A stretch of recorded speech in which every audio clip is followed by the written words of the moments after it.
Am I the whole for refusing to let my husband's daughter move in with us because she has a history of stealing from me? I already know this is going to sound harsh, but I really need some perspective before I completely lose my mind. I, 37F, have been married to my husband, Mark, 45M, for almost 5 years now. He has a daughter, Emily, 17F, from a previous relationship. I don't have any children of my own, though I always imagined that one day I would. Emily lives with her mom across the state, and we've only ever had limited interaction. From the very beginning, Emily and I just didn't click. I tried, I truly did. I bought her thoughtful gifts, asked her about her hobbies, respected her space. I never tried to force a mom role on her. But even with all that, she made it painfully obvious she had zero interest in building any kind of relationship with me. She was cold, dismissive, and would often pretend I wasn't even in the room unless Mark was present. Around him, she was polite, almost sweet, but the second we were alone, it was like a switch flipped. I told myself she was just struggling with her parents' divorce and gave her grace. Then, 2 summers ago, everything came to a head. Emily came to stay with us for a week during her summer break. It was supposed to be a bonding opportunity. I planned activities I thought she'd enjoy, even cooked some of her favorite meals that Mark had mentioned.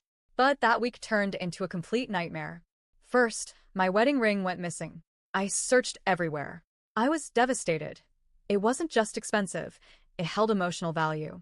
A few days later, we found it stuffed in the side pocket of Emily's backpack. She claimed she had no idea how it got there. Then, my prescription medication for anxiety, something very personal and necessary, vanished. I turned the house upside down looking for it.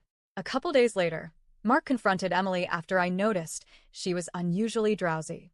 She eventually admitted she had taken it to help her sleep. No apology, just a shrug.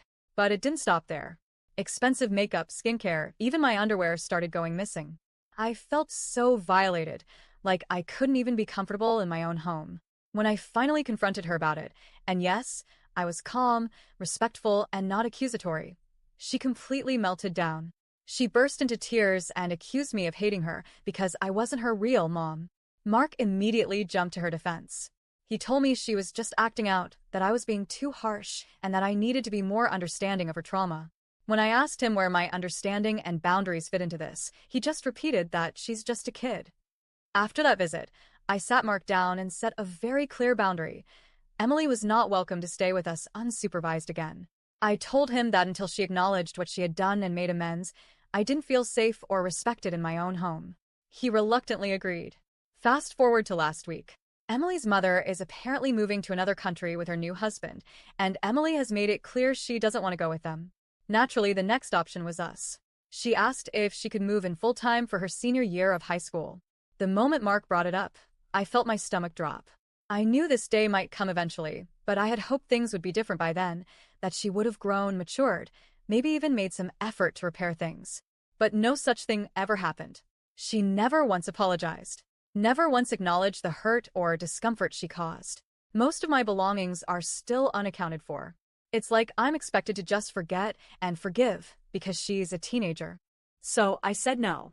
I calmly explained to Mark that I couldn't live under the same roof as someone who had stolen from me, lied to my face, and shown me no remorse.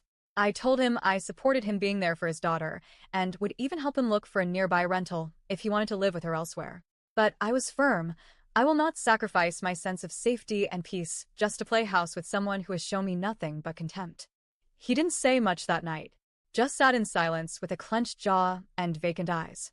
The next morning, he started sleeping on the couch. He barely speaks to me now unless it's about bills or dinner. And then, to top it off, his sister messaged me calling me a wicked stepmother and saying I was ruining a girl's life out of spite. I've been sitting with all of this and second-guessing myself over and over. Am I being too harsh? Am I punishing a teenager for being young and immature? Or am I justified in protecting my home and mental health? The part that stings the most is this. The house we live in? It's mine. I bought it before we married. I pay the bulk of the mortgage. This is my sanctuary, and now I'm the villain for not wanting to feel like a guest in it. And for anyone wondering, no, I didn't marry Mark knowing he had a kid. I found out after we were already married. He kept that from me during the early stages, said it was because the relationship was complicated. That should have been a red flag, but love makes you blind, right? I even suggested therapy when things got bad. I was open to family counseling, mediation, whatever would help. They both refused. Emily said therapy was dumb, and Mark said he didn't want to force her. So here we are. I'm exhausted. I feel like the bad guy, but I also feel like I'm the only one being realistic. I'm not asking Emily to be perfect. I'm asking for respect, accountability, and basic decency, and even that feels too much to expect. So, am I the whole for refusing to let my husband's daughter move in with us?